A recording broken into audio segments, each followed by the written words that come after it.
Bonsoir, bonsoir, bonsoir, chers parents. Nous vous saluons dans le nom de notre Seigneur Yeshua, Jésus-Christ de Nazareth.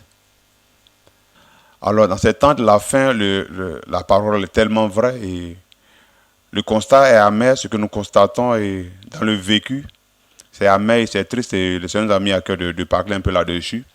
Des comportements qu'ont certains soi-disant hommes de Dieu ou certains hommes de Dieu, certains frères et sœurs, des méconduites en fait qui, au lieu de perdre le troupeau du Seigneur, au lieu de nourrir le peuple du Seigneur, mais plutôt les dépouillent, ouais, les anarques, les manipulent.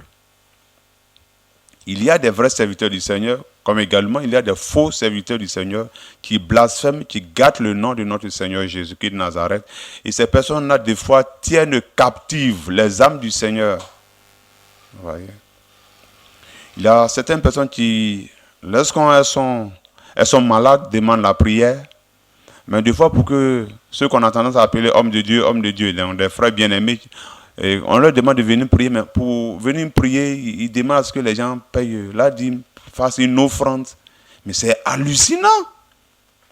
C'est anormal. Oui. Des frères et sœurs ne peuvent pas être en train de souffrir, demander de l'aide, demander la prière pour que le Seigneur par sa grâce puisse les restaurer. Et nous, hommes d'Elohim, là, demander à ce que les gens fassent des offrandes. Non. Sous la grâce, là, la grâce, ça veut dire cadeau. Dans la grâce, il y a la gratuité. Vous voyez? Et quand on voit ces réactions, ces genres de choses, nous avons mal au cœur, en fait. Vous voyez? Certains hommes de Dieu demandent à nos frères et sœurs qui sont en train de souffrir, qui ont besoin d'être aidés, d'être soutenus, là, de fois de faire l'offrande d'Isaac, de donner ce qui leur coûte cher. Et c'est ainsi que le Seigneur va exaucer. Vous avez vu ça sous la Nouvelle Alliance. D'ailleurs, quand Abraham allait offrir son fils, Isaac, est-ce que le Seigneur a pris son fils? Non. À la fin, le Seigneur lui a dit, ne porte pas la main sur cet enfant, parce que moi-même, je pourvoirai. Et le Seigneur a donné un animal qui a été sacrifié par la suite.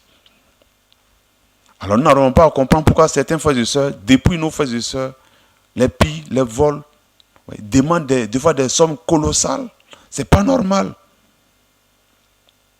Nous avons reçu l'évangile gratuitement. C'est donc que nous avons, c'est gratuit. Que ce soit dans des miracles, dans des guérisons, quel que soit ton titre, que tu sois pasteur, apôtre, docteur, évangéliste, les capacités que tu as, toi, vrai serviteur du Seigneur, as-tu payé combien pour l'avoir? Gratuit. Et donc, si nous l'avons reçu gratuitement, également, nous l'offrons gratuitement. Nous mettons cela à la disposition, au service de nos frères et sœurs, gratuitement. Un serviteur du Seigneur est un esclave. Un chrétien est un esclave, un serviteur qui sert gratuitement. Parce qu'à la fin, il y a une couronne de vie qui nous attend. Le Seigneur a réservé une couronne pour ses élus. Alors, comment ça se fait que certains encore, hommes de Dieu, si bien entendu, s'ils sont hommes de Dieu véritablement, puissent encore dépouiller nos frères et sœurs, demander à ce qu'on fasse des offrandes avant de recevoir la prière. Des personnes qui sont malades. Alors donc, face à tout ce constat-là, nous allons essayer d'en parler à la lumière des Écritures. Aujourd'hui, certains hommes de Dieu refusent de travailler, ils tombent dans la facilité, dans l'aisance, ils ne veulent rien faire de leurs 10 doigts. Et il ne faut que dépouiller le peuple, racketter le peuple comme des mendiants. Vous voyez, ainsi ne donnant même pas d'exemple, gâtant le nom de notre bon Seigneur là. Un serviteur du Seigneur, c'est un travailleur. Un serviteur du Seigneur, ce n'est pas un paresseux, c'est un travailleur. Vous voyez, il travaille pour acquérir la connaissance correcte et précise de l'évangile pour pouvoir nourrir le peuple du Seigneur. Mais également, il travaille de ses 10 doigts pour se prendre en charge, afin de ne pas dépouiller le peuple, afin de ne pas voler le peuple, vous voyez, afin de ne pas anarquer le peuple. Un serviteur du Seigneur doit travailler. Et tout ça, c'est écrit. Mais on tombe dans la facilité pour dire non, mais non, le Seigneur a dit non. Le Seigneur a dit quoi? Il a dit qu'il faut travailler en tant que serviteur. Et lorsque nous rendons des services à nos frères et sœurs, que le Seigneur nous utilise pour la guérison des frères et sœurs, pour chasser les démons, pour opérer des miracles, pour opérer des guérisons, cela on doit le faire gratuitement. Le Seigneur nous a donné la vie. Combien avons-nous payé? Gratuitement. Vous voyez? Donc par la grâce du Seigneur, aujourd'hui nous allons essayer de parler de toutes ces choses-là pour recadrer le débat avec certains frères et sœurs qui sont pris au piège, qui sont trompés, qui sont anarqués, qui sont volés, puissent se ressaisir et fuir ces gens de faux serviteurs du Seigneur-là. Également nous en parlons afin que s'il y a vraiment des vrais enfants du Seigneur, qui se comportent comme ça, mais qui se ressaisissent, qui prennent appui sur la parole, qui puissent fonctionner selon le fonctionnement biblique et non selon le fonctionnement des humains. Donc à l'entendre, pour illustrer cela, nous allons lire cette belle histoire-là dans le livre de 2 Rois chapitre 5. 2 Rois chapitre 5, c'est l'histoire de Naaman, le chef de l'armée de la Syrie, qui avait la lèpre. Vous voyez, nous allons lire ça. 2 Rois chapitre 5, après le verset 1er. Or, Naaman, chef de l'armée du roi de Syrie, était devenu un grand homme devant son Seigneur et élevé, car c'était par lui que Yahweh avait délivré les Syriens. Mais cet homme vaillant et talentueux était lépreux. Donc il était malade. Comme certains de nos frères et sœurs sont malades, ils ont besoin de guérison. Et les Syriens étaient sortis par troupes. Ils avaient amené prisonnière une petite fille de la terre d'Israël, qui était au service de la femme de Naaman. Elle dit à sa maîtresse, « Oh, si mon Seigneur était devant le prophète qui est à Samarie, il le guérirait de sa lèpre. » Naaman le rapporta à son maître en disant, « La fille qui est de la terre d'Israël a dit telle et telle chose. » Et le roi de Syrie dit, « Va, rends-toi à Samarie et j'enverrai une lettre au roi d'Israël. » Il s'en alla et prit dans sa main 10 talents d'argent, 6000 pièces d'or et 10 vêtements de rechange. Il porta au roi d'Israël la lettre où il était dit, « Dès que cette lettre sera parvenue, sache que je t'ai envoyé Naaman mon serviteur afin que tu retires sa lèpre. » Et il arriva que lorsque le roi d'Israël eut lu la lettre, il déchira ses vêtements et dit, « Suis-je Elohim pour faire mourir ou pour faire vivre? Oui, celui-ci envoie un homme pour que je retire sa lèpre. Oui, sachez discerner s'il vous plaît. Oui, il cherche sûrement une occasion contre moi. » Il arriva qu'aussitôt qu'Élisée, homme d'Elohim, apprit que le roi d'Israël avait déchiré ses vêtements, il envoya dire au roi, « Pourquoi as-tu déchiré tes vêtements? Laisse-le venir vers moi et il saura qu'il y a un prophète d'Israël. » Naaman vint avec ses chevaux et son char et il s'arrêta à la porte de la maison d'Élisée. Élisée envoya un messager vers lui pour lui dire, « Va, lave-toi 7 fois dans le Jourdain et ta chair redeviendra saine et tu seras pur. » Mais Naaman se mit dans une grande colère, s'en allant en disant, « Voici, je me disais, il sortira, il se tiendra là, et il invoquera le nom de Yahweh, son Elohim, puis il agitera sa main sur la plaie et guérira le lépreux. Les fleurs de Damas, l'amana et le parpar, ne sont-ils pas meilleurs que toutes les eaux d'Israël? Ne pourrais-je pas m'y laver et devenir pur? » Ainsi il s'en retourna et s'en alla furieux. Mais ses serviteurs s'approchèrent et lui parlaient en disant, « Mon père, si le prophète avait dit une grande parole, ne l'aurais-tu pas faite? À plus forte raison quand il te dit, lave-toi et tu deviendras pur. » Alors il descendit et se plongea 7 fois dans le Jourdain, selon la parole de l'homme d'Élohim. Sa chair redevint comme la chair d'un petit garçon et il fut pur. Il retourna vers l'homme d'Élohim, lui et tout son camp, et il vint se présenter devant lui et dit, « Voici, maintenant je sais qu'il n'y a pas d'autre Elohim sur toute la terre si ce n'est en Israël. Maintenant, s'il te plaît, accepte ce présent de ton serviteur. » Élisée va lui dire ceci, « Yahweh, en face de qui je me tiens debout et vivant, je ne l'accepterai pas. » Il le pressa de l'accepter, mais il le refusa. Amen. Donc, voilà l'histoire d'un malade, Naaman, atteint de la lèpre. Et il va apprendre qu'en Israël, là, s'il y va, il sera guéri. Il va s'y rendre et on va le conduire chez Élisée. Élisée va lui dire, va et lave-toi 7 fois dans le Jourdain. Naaman, au départ, il ne voulait pas partir parce qu'il pensait que Élisée allait lui imposer la main. Et là, il allait être guéri. Maintenant, le Seigneur va pousser Élisée à lui dire, non, va plutôt dans le Jourdain, va te laver 7 fois. Naaman va obéir. Au départ, il ne voulait pas, mais ses serviteurs vont le convaincre. Naaman va obéir, il va aller se laver 7 fois dans le Jourdain, il va obtenir la guérison. Alléluia. Il obtient la guérison. Il revient vers le prophète de Yahweh. Il revient vers l'homme d'Élohim. Il revient vers Élisée. Il va dire à Élisée, alors que Naaman, en quittant la Syrie, il est venu avec la richesse. Il est venu avec 10 talents d'argent, 6000 pièces d'or. Donc il est venu avec de l'argent, il est venu avec de l'or, il est venu avec les vêtements. Parce qu'il a été guéri, Naaman va vers l'homme d'Élohim, vers le prophète, pour lui donner des présents, pour lui donner en fait de l'argent, pour lui donner de l'or. Mais quelle a été la réaction d'Élisée, un vrai serviteur? Voici la réaction que doivent avoir les vrais serviteurs authentiques du Seigneur. Élisée a refusé de prendre. La parole dit même qu'il a même pressé. Je reprends la partie là.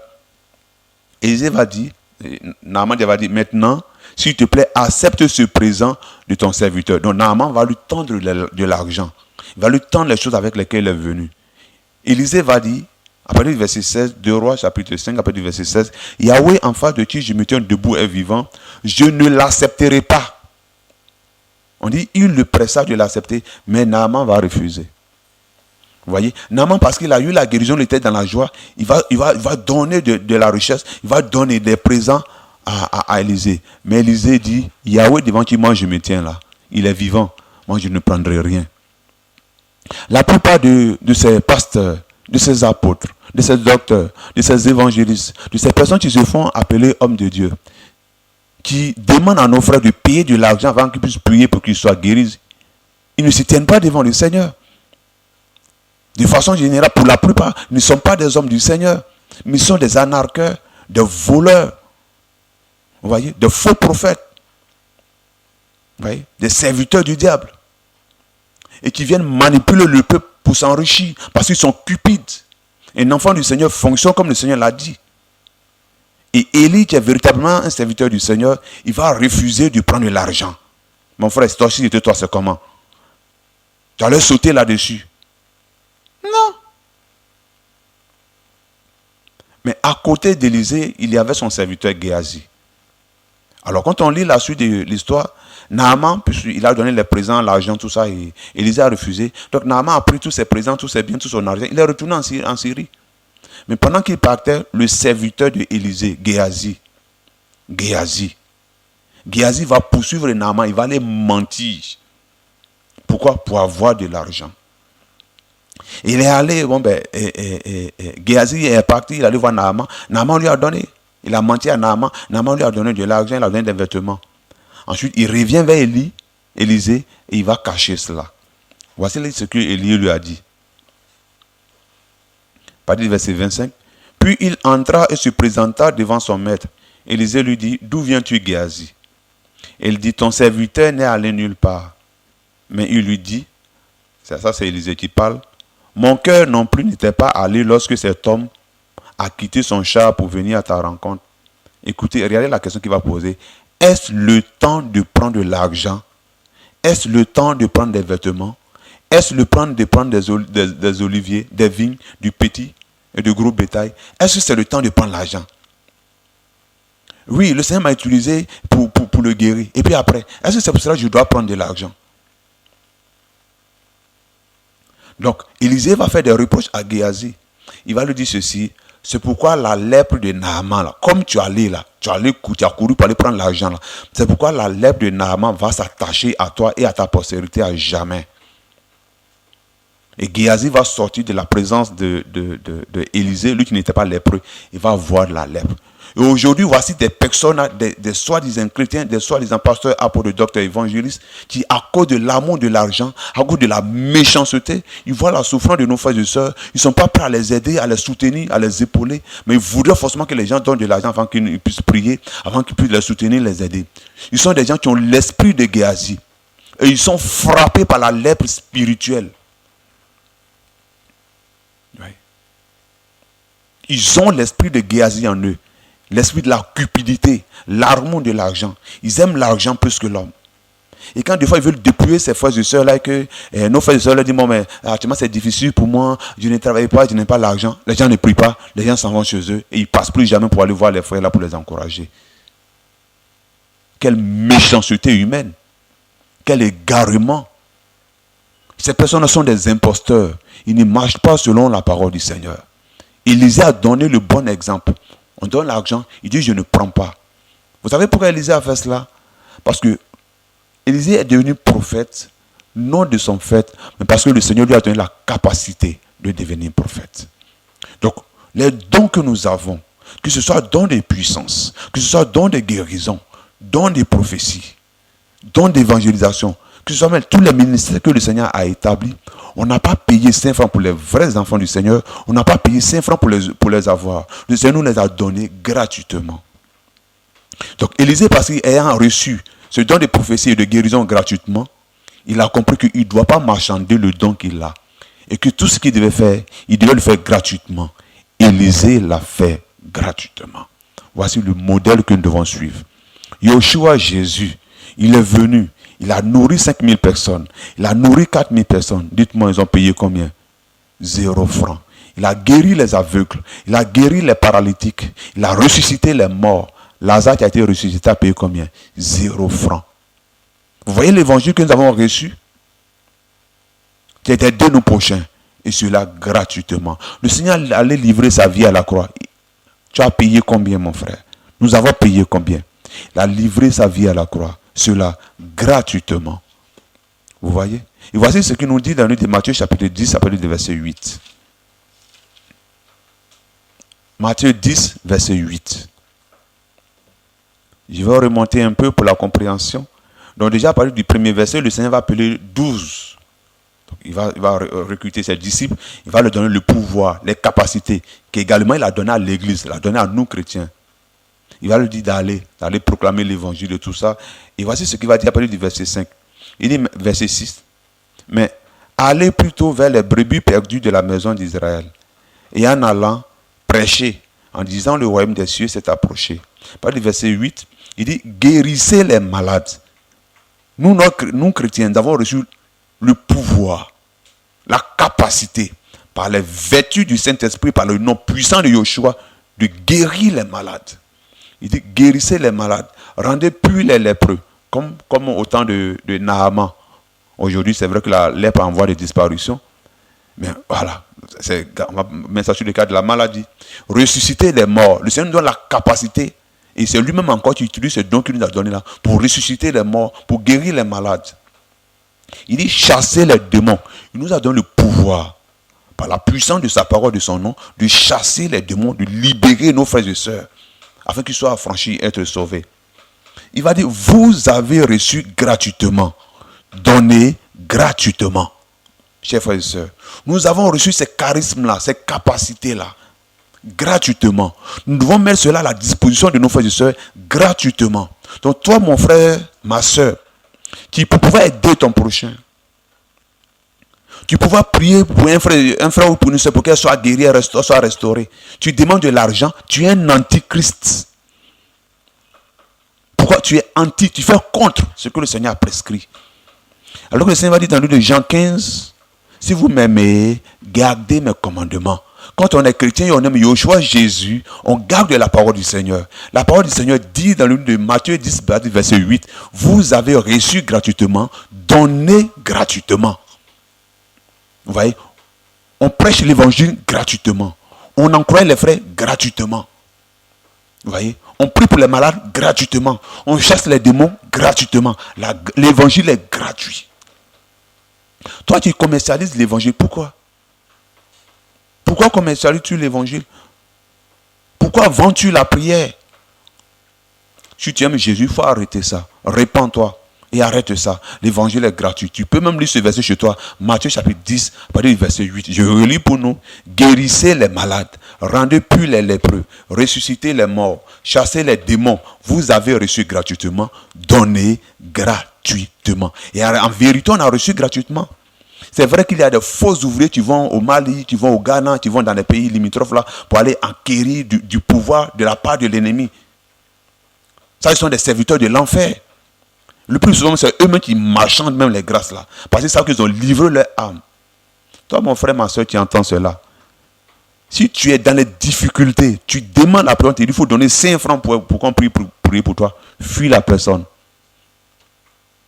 Fuis la personne. La personne va prier pour toi. tu ne seras pas guéri au nom de Jésus. Il va te communiquer autre chose. Yeshua Jésus, il guérit gratuitement, il fait du bien gratuitement. La preuve, il nous a créés.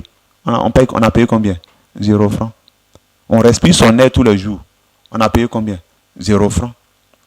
Vous voyez? Avant de nous créer la nature, les arbres, les avocats, toutes ces choses-là, qu'il nous a donné, les oiseaux, les poissons, il a mis tout à notre disposition. On a payé combien? 0 francs. Quand Adam et Ève sont tombés dans le péché, nous étions condamnés à la mort. Le Seigneur n'a pas voulu que nous soyons condamnés à la mort. Il a voulu livrer sa vie pour qu'on soit restauré. On a payé combien? 0 francs. L'évangile là, c'est la gratuité. Vous voyez? Ces personnes qui vous marchent dans les choses, elles sont des vendeurs du temple, des ouvriers du diable. Fuyez-les et allez plutôt vers Jésus. C'est ça également le problème des gens. Quand on vous invite à aller vers Jésus, vous préférez aller vers les hommes. Oui, mais vous serez dépouillés, vous serez trompés, vous serez anarqués, vous serez manipulés. Le Seigneur dit, venez à moi. Vous voyez vers qui on doit partir? Il dit, venez à moi, vous tous qui êtes fatigués, chargés. Toi, tu cours, tu vas vers où, mon frère, ma soeur? Vous êtes tous en train de courir derrière les pasteurs, de courir derrière les prophètes, d'aller consulter comme du maraboutage. Non! Sur la grâce, il n'y a pas ça. Va vers Jésus. C'est lui qui a livré sa vie pour toi. La gratuité de l'évangile. Et comme exemple, nous pouvons citer ces apôtres du Seigneur là, qui ont œuvré pour le Seigneur là, gratuitement. Vous voyez? Avant de lire un peu le témoignage des apôtres, on va lire ce que Yahweh, le Créateur, lui-même l'a dit dans le livre d'Ésaïe. Ésaïe 52, le Seigneur va dire ceci. Après le verset 1er, réveille-toi, Sion. Mon frère, ma soeur, il faut te réveiller. Il faut sortir des mains de ces anarcheurs-là. Il va vers Jésus, il va te guérir gratuitement, il va t'aider gratuitement, il va régler ton problème gratuitement. Vous voyez, il est l'espérance de vie. Et il ne déçoit jamais Jésus. Donc réveille-toi. Seigneur, réveille-toi de ta force. Yerushalayim, ville sainte. Réveille-toi de tes vêtements magnifiques, car désormais ni l'incirconcis ni l'impur n'entreront plus chez toi. Jérusalem, secoue ta poussière, lève-toi et assieds-toi. Détache les liens de ton cou, captive fille de Sion. Car ainsi parle Yahweh. Écoutez ce que le Seigneur le Créateur va dire. Car ainsi parle Yahweh. Vous avez été vendus gratuitement. Vous serez rachetés sans argent. Vous serez rachetés gratuitement. Les âmes ont été vendues gratuitement. Mon frère, ma soeur, toi tu m'entends, peut-être que tu es malade gratuitement. Tu vois? Ou bien, ils t'ont lancé un sort gratuitement. Les sorciers de ta famille, ils t'ont lié gratuitement. Jésus dit, Yahweh des armées dit, lui, il te libère gratuitement. Vous pouvez le lire chez vous. Isaïe 52, à partir du verset 3. Il dit, car ainsi parle Yahweh, vous avez été vendus gratuitement. Vous serez aussi rachetés sans argent. Le Seigneur rachète sans argent. Car il a tellement aimé le monde qu'il a fait quoi? Il a donné. Il n'a pas vendu, il a donné. Il a donné son fils gratuitement. Donc, chers frères et sœurs, mettons-nous gratuitement à la disposition de nos frères et sœurs. Nous avons notre récompense, ça c'est sûr. Notre récompense, c'est l'Éternel des armées. C'est Yahweh des armées. Et il nous donnera des couronnes. Vous voyez? Déjà, il nous donne le royaume éternel, le royaume des cieux, le paradis. On sera sauvé, on sera avec lui dans la félicité. Mais également, il nous donnera des couronnes. Ce n'est pas à nous de nous faire payer sur la terre ici, à anarquer nos frères et sœurs. Non, c'est anti-biblique, chers frères et chers sœurs. Donc, à toi, mon frère, tu as été vendu gratuitement. Tu es malade parce que tu as reçu un sort. Tu es malade parce que peut-être tu as commis le péché. Ta situation, ça ne va pas parce qu'ils t'ont lié dans le monde spirituel. Tu es enchaîné. Tu es dans une prison. Vous voyez? À cause également du péché d'Adam et Ève. Le monde a été vendu gratuitement. Le Seigneur dit aujourd'hui qu'il te restaure gratuitement. Qu'il te délivre gratuitement. Sans payer 5 francs. Donc toi, mon frère, tu m'entends, que tu sois pasteur, apôtre, docteur, s'il te plaît. Gratuitement. Voici le message que le Seigneur enseigne. Comment tu as fait pour manger? Ça, c'est l'affaire de celui qui t'a appelé, Jésus-Christ de Nazareth. Il dit, il s'occupe des oiseaux. Il prend également soin de nous. Il prend d'ailleurs même, il prend soin et de nous et de nos familles. Apprenons à faire confiance au Seigneur qui nous a appelés. C'est lui qui est notre récompense, notre infinie récompense. Donc, il n'est pas question de dépouiller les frères et sœurs. Également, dans l'Ésaïe 55, le Seigneur va dire ceci après le verset 1er. Ésaïe 55, verset 1er. Le Seigneur dit, vous tous qui avez soif, venez aux eaux. même vous qui n'avez pas d'argent, venez acheter et manger. Venez acheter du vin et du lait sans argent. Le Seigneur nous invite à venir acheter sans argent. Enfin, il est en train de nous inviter à venir prendre cadeau. Il dit, vous tous qui avez soif, c'est que vous tous qui désirez la parole, venez. La soif, c'est l'eau. L'eau, c'est la parole. Il dit, venez. Il dit, venez même acheter le vin. Le vin, c'est l'alliance. C'est la réconciliation avec le Seigneur. C'est-à-dire que vous qui voulez venir au Seigneur, le lait, c'est la nourriture solide. C'est la nourriture de l'esprit, en fait. Vous voyez? Qui nous permet de croître spirituellement, dit Pierre. Mais le Seigneur dit, venez acheter sans argent. C'est-à-dire que venez prendre gratuitement. Il poursuit au verset 2 pour dire, il dit, pourquoi pesez-vous de l'argent pour ceux qui ne nourrissent pas? Pourquoi est-ce que les frères vont payer de l'argent? Mon frère, ma soeur, toi qui m'entends, le Seigneur tire vengeance de ces genres de choses-là. Vous voyez? L'évangile est gratuit. Vous voyez? L'apôtre Paul qui a sillonné le monde entier, qui est venu vers nous, les gens, nous étions avant appelés les gens des nations, qui est venu vers les gens des nations, qui a parcouru l'Asie, l'Europe, par les moyens desquels l'évangile est arrivé à nous, a annoncé l'évangile là gratuitement. Il le dit dans Actes chapitre 20. Actes chapitre 20, à partir du verset 33. Acte 20, à partir du verset 33, la parole dit ceci. Je n'ai désiré ni l'argent. L'apôtre Paul, qui a parcouru le monde, là, il dit, il n'a pas désiré l'argent de quelqu'un. Mais pourquoi nous, ceux-là, ce sont nos exemples? Parce que Éphésiens 2:20 nous dit, nous sommes fondés sur le fondement des apôtres et des docteurs. Il dit, je n'ai désiré ni l'argent, ni l'or, ni l'habit de personne. Mais vous savez vous-même que pour mes besoins et de ceux qui étaient avec moi, ces mains y ont pourvu. Waouh! Waouh! Alléluia! Quel modèle! Il dit, il n'a pas cherché à prendre l'argent avec les gens. Il n'a pas cherché à prendre l'habit avec les gens. Il n'a pas cherché à prendre l'or avec les gens. Mais il a travaillé. Et il dit, ses mains, lui-même ses propres mains, ont pourvu à lui-même ses propres besoins, et également aussi à ceux qui étaient avec lui. Dans ce voyage missionnaire, il était accompagné de certaines personnes. Donc il travaillait, il mangeait à la sueur de son front, et il travaillait également pour aider ces personnes qui sont avec lui. Je reprends ce passage-là de Acte 20, par du verset 33. Je n'ai désiré ni l'argent, ni l'or, ni l'habit de personne, mais vous savez vous-même que pour mes besoins et pour ceux qui étaient avec moi, ces mains y ont servi. Je vous ai montré en toutes choses que c'est ainsi qu'il faut aider les faibles. Mon frère, ma soeur, c'est ainsi que nous on doit aider nos frères et sœurs. Il dit, nous avons le modèle. Verset 35, je vous ai montré en toutes choses que c'est ainsi qu'il faut aider les faibles et travailler dur et se rappeler les paroles du Seigneur Yoshua, parce que lui-même a dit, il y a plus de bénédictions à donner que de recevoir. Nous, en tant que serviteurs du Seigneur, c'est à nous de donner au peuple. C'est à nous d'aider nos frères et sœurs, de les soutenir, de les épauler. Vous voyez? Également par la prière avec les dons que nous avons pour qu'ils soient guéris. Mais également, on doit les aider avec le financement que le Seigneur nous donne. Ce n'est pas à nous de les dépouiller. Oui. Alors nous bénissons le Seigneur pour toutes ces personnes qui comprennent cette simplicité de l'évangile-là. On a reçu l'évangile gratuitement, on donne gratuitement, c'est tout. Tu veux un salaire, va voir Jésus. Moi, quand je veux un salaire, je vais voir Jésus. C'est lui qui m'a recruté dans son royaume. Alors, soyons sérieux. Les professeurs, quand ils veulent prendre leur salaire, ils vont voir qui? Ils vont voir le gouvernement qui les a embauchés. Un ouvrier, quand il travaille dans une société privée, que cela puisse être, mais quand il a besoin de son salaire, il va voir celui qui l'a embauché. Toi, pasteur, pour toi, évangéliste, toi, serviteur du Seigneur, qui t'a embauché? C'est Jésus-Christ de Nazareth.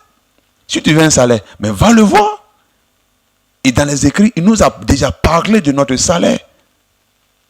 Vous voyez? Il nous a déjà parlé de notre salaire. Nous ne devons pas voler le peuple ou bien dépouiller le peuple. D'ailleurs, voici ce qu'il dit dans Isaïe 44. Pour nous, serviteurs du Seigneur, là, voici ce que Isaïe 54 dit. Nous, on a un salaire, hein?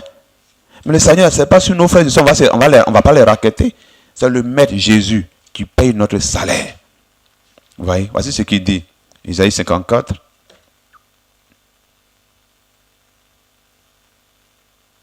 Ésaïe plutôt 49, 49 après du verset 4, désolé. Ésaïe 49 après du verset 4. Le Seigneur dit ceci. Et moi j'ai dit, c'est en vain que j'ai travaillé. C'est pour le tohu et pour du vent que j'ai consumé ma force. En vérité, mon droit est auprès de Yahweh et ma récompense auprès de mon Elohim. Pasteur, apôtre, évangile, nous tous les chrétiens, tous ceux qui ont été appelés du Seigneur, tous les chrétiens sans exception, notre droit là, c'est auprès de Yahweh. Notre récompense, c'est auprès de l'Elohim vivant.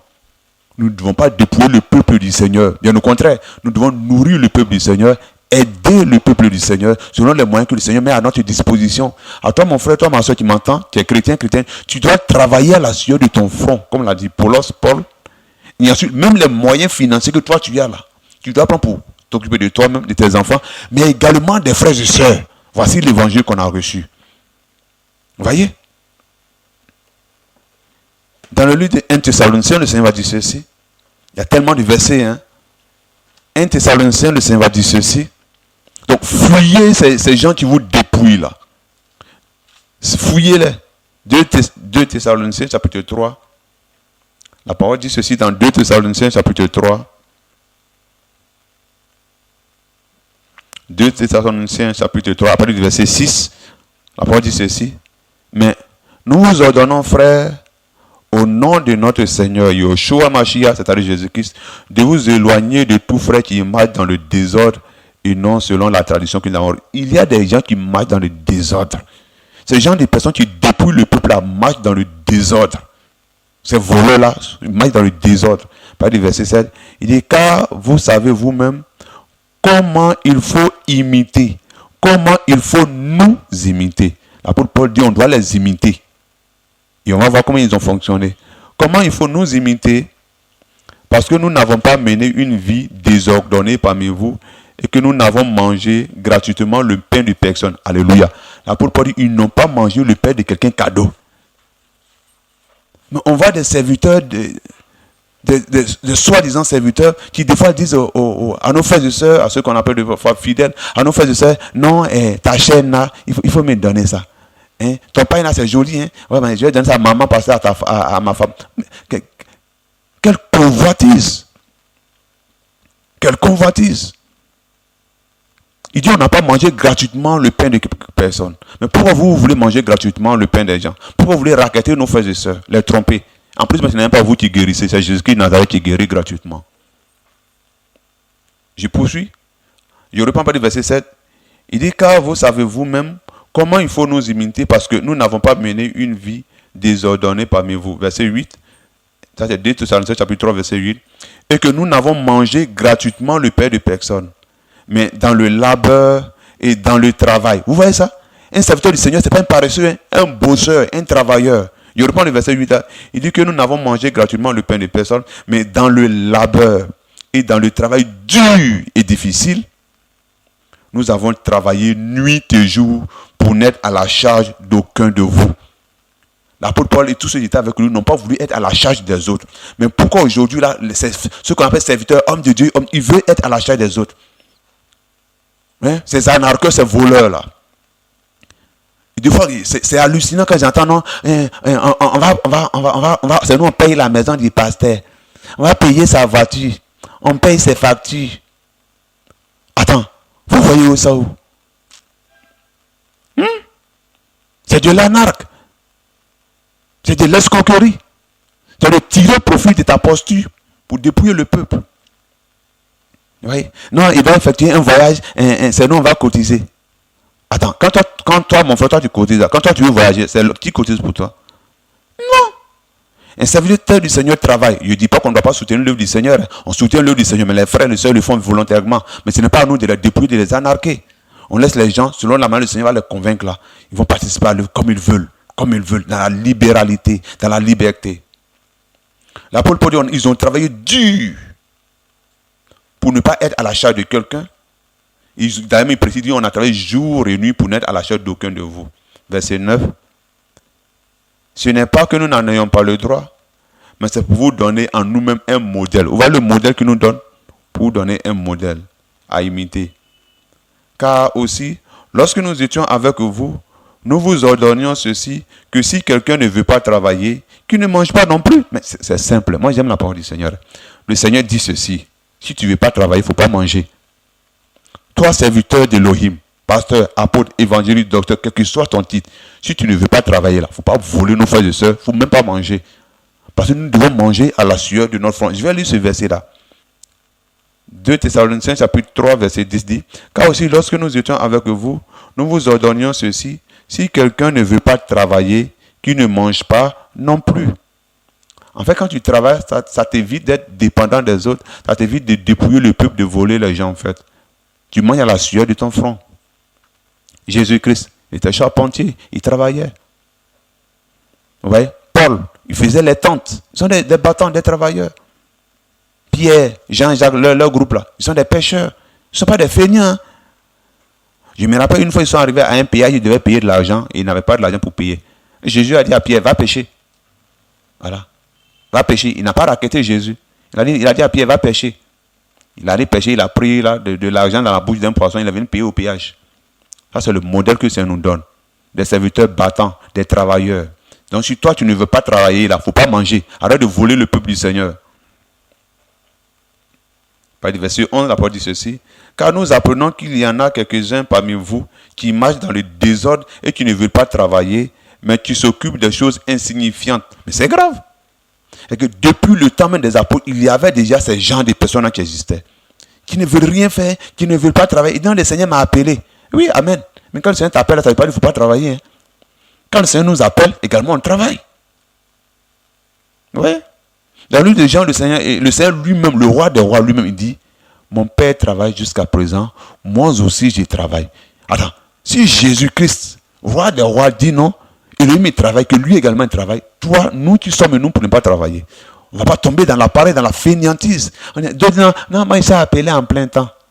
Donc quand tu es appelé en plein temps, tu ne dois plus réfléchir, tu ne dois plus t'organiser, tu ne dois plus créer des activités, tu tombes dans la facilité, tu commences à vivre aux dépens des autres. Vous avez vu ça où? Un serviteur du Seigneur, c'est un responsable. Il ne vit pas aux dépens des autres. Bien au contraire, c'est lui qui soutient le peuple du Seigneur. Alléluia. Il poursuit pour dire, après le verset 12, mais nous ordonnons à ceux qui sont tels et nous les exhortons par notre Seigneur Jésus-Christ à manger leur propre pain en travaillant avec tranquillité. Donc, vous, mes frères et sœurs, qui vous retrouvez dans cette situation, nous voulons vous exhorter, vous encourager dans le nom du Seigneur Jésus à vous ressaisir, à travailler et à manger du travail, du fruit du travail que vous aurez fait. Arrêtez de dépouiller le peuple du Seigneur. À vous, mes frères et sœurs, qui vous retrouvez dans cette situation de faiblesse, qui devez rechercher la guérison. Vous voyez, quelle que soit la situation, le Seigneur est puissant pour vous restaurer, pour vous délivrer. Oui, c'est vrai, le Seigneur nous a donné toutes ses capacités, ses dons, tout ça pour pouvoir vous aider. Mais si vous partez rencontrer un homme de Dieu, moi, je n'aime même pas ce terme homme de Dieu là. Bon, si ceux qui en ont l'évangile, on nous appelle homme de Dieu. Bon, vous les autres chrétiens, vous êtes hommes de quoi? Tous les chrétiens sont des hommes du Seigneur. Non, je n'aime vraiment pas cette expression de homme de Dieu, homme de Dieu. Nous tous avons reçu le Seigneur Jésus-Christ, nous sommes des hommes d'Élohim. Vous voyez, que je sois pasteur, tu sois apôtre, ou que tu sois un simple fidèle, tu travailles dans la miséricorde, tout ça. Nous sommes tous des enfants du Seigneur. Vous voyez. Donc, si tu te retrouves dans une situation que tu vas demander de l'aide à un frère pour qu'il puisse te soutenir dans la prière et qu'il te dit non, il faut faire une offrande, machin, tout ça là, il faut le fuir parce que le Seigneur ne va pas travailler dans cette affaire-là. Dans 1 Thessaloniciens, il y a tellement de versets, hein, chers frères et sœurs. Dans 1 Thessaloniciens, chapitre 4, à partir du verset 9. 1 Thessaloniciens, chapitre 4, à partir du verset 9, la parole dit ceci. Mais concernant l'amour fraternel, vous voyez, le Seigneur va nous parler un peu de l'amour. C'est quoi l'amour? Les gens disent non, on s'aime. Tu aimes ton prochain, puis tu le dépouilles. Tu ne l'aimes pas. Alors que le Seigneur dit, le deuxième grand commandement, tu aimeras ton prochain comme toi-même. Quand on aime son prochain comme soi-même, on ne le vole pas, on ne le dépouille pas, on ne l'anarque pas, on ne prend pas son argent, on ne le malhonise pas pour prendre son argent, mais plutôt on l'encourage, on l'aide à trouver même la solution à son problème, par la prière, par les exhortations. Vous voyez? Mais concernant l'amour fraternel, vous n'avez pas besoin que je vous en écrive, car vous êtes vous-même enseignés par Elohim à vous aimer les uns les autres. car c'est aussi ce que vous faites à l'égard de tous les frères qui sont dans toute la Macédoine. Mais nous vous exhortons, frères, à y abonder de plus en plus. Verset 11. Et à vous efforcer sérieusement de rester tranquille. Mon frère, il faut rester tranquille. À rester tranquille, de vous occuper de vos propres affaires. Mon frère, il faut t'occuper de tes propres affaires. Et de travailler de vos propres mains, ainsi que nous vous l'avons ordonné. Le Seigneur veut que nous nous occupons de nos affaires, on travaille de nos propres mains honnêtement. Il poursuit, afin que vous ne marchiez pas d'une manière bienséante, plutôt, afin que vous marchiez d'une manière bienséante envers ceux du dehors et que vous n'ayez besoin de personne. Le Seigneur veut qu'on soit autonome. C'est pourquoi nous donnons l'intelligence de pouvoir créer des activités. L'intelligence de pouvoir. C'est pourquoi toi, un vrai serviteur du Seigneur, si tu crées le Seigneur, tu fais l'œuvre du Seigneur honnêtement, mais tu entreprends une petite activité comme ça va bouger parce que le Seigneur va t'aider. Pour ne pas que tu dépendes de quelqu'un. Vous voyez, chers frères, chers sœurs. Donc nous voulons encourager tout un chacun à revenir au véritable message. Ce message qui consiste en la gratuité de l'évangile. Nous avons reçu les dons de la part du Seigneur. Et c'est là même le Seigneur nous enseigne dans 1 Corinthiens chapitre 4, après le verset 7, le Seigneur dit ceci. Car qu'est-ce qui te distingue? Nous, qu'est-ce qui nous distingue des autres? Qu'est-ce qui met la différence entre nous et les autres? Il poursuit pour dire, mais qu'as-tu que tu ne l'aies reçu? Qu'est-ce que toi tu as là et puis tu n'as pas reçu ça? Et si tu l'as reçu, pourquoi te glorifies-tu comme si tu ne l'avais pas reçu? Qu'est-ce que toi tu as et puis tu n'as pas reçu? Si tu donnes tes serviteurs du Seigneur, si tu as donné des miracles, si le Seigneur t'a donné le pouvoir de chasser les démons, nous avons reçu, nous avons donné cela gratuitement. Alors si nous l'avons reçu gratuitement, nous devons également mettre cela au service de nos frères et sœurs. Vous voyez, nous devons donner l'amour aux gens d'aller vers le Seigneur. C'est pourquoi le Seigneur dit, gardez-vous des faux prophètes. Le peuple du Seigneur est ignorant. Le peuple du Seigneur ne prie pas, ne médite pas. Donc les gens sont ignorants. Ils sont manipulés, ils sont trompés. Le Seigneur dit dans le livre de Matthieu 7, gardez-vous des faux prophètes. Il y a tellement de faux prophètes, des prophètes de malheur, qui détruisent le peuple du Seigneur, qui égarent le peuple du Seigneur. Le Seigneur dit que gardez-vous. Vous pouvez le lire chez vous. Matthieu chapitre 7, après le verset 15. Il dit gardez-vous des faux prophètes. Ils viennent à vous en habit de brebis, mais au-dedans, ce sont des loups. Ces prophètes-là, ces gens-là, ils viennent, ils se font passer pour des chrétiens. Mais au-dedans, là, les gens ils sont des loups, ils sont des serviteurs du diable. Dans 2 Pierre 2, premier, le Seigneur va dire, la même manière, avant, il y a eu des faux serviteurs du Seigneur. C'est comme maintenant, il y a également les faux serviteurs du Seigneur. Mon frère, il ne faut pas te tromper. Hein. Ne pense pas que partout on dit Jésus, Jésus, Jésus, Jésus, Jésus. C'est Jésus ou le Seigneur est là-bas. Non, il ne faut pas te méprendre. Et ne permettez pas aux gens de vous imposer la main à tout vent comme ça. Non. Voyez un peu la vie des gens. Et le Seigneur dit, on reconnaît un arbre à ses fruits. De façon générale, les gens s'arrêtent sur les dons de puissance. Ah non, lui, là, il a don de puissance, il a tel don, il a tel don. Non. Pour connaître un vrai serviteur du Seigneur, on ne s'arrête pas sur les dons. Le diable même, il a les dons de puissance. Les démons, ils ont des dons. D'ailleurs, même là, ils contrôlent les humains par les puissances, par ces dons qu'ils ont. Rappelez-vous de l'histoire de Pharaon et de Moïse. Moïse fait les miracles. Les magiciens, les sorciers de Pharaon font également des miracles. Donc on ne reconnaît pas un serviteur du Seigneur par les dons de puissance, dons de guérison, dons de tout ça. Non. Le Seigneur, c'est les enfants du Seigneur, ils ont ces dons-là. Mais également aussi les enfants du diable, les fausses ouvriers, ils ont également aussi des dons. Donc ce n'est pas au don qu'on reconnaît un serviteur du Seigneur. On reconnaît un serviteur du Seigneur par le fruit. C'est pas moi qui le dis, c'est la parole qui le dit. On va le lire d'ailleurs même, Matthieu chapitre 7. Après le verset 15. Matthieu 7, 15, le Seigneur va dire ceci. Mais gardez-vous des faux prophètes qui viennent à vous en habit de brebis, mais au-dedans là, ce sont des loups ravisseurs. Le Seigneur dit, vous les reconnaîtrez à leurs fruits. Le Seigneur va poser la question, cueille-t-on un raisin sur des épines ou des figues sur des chardons? Ainsi, tout bon arbre produit de bons fruits, mais l'arbre pourri produit de mauvais fruits.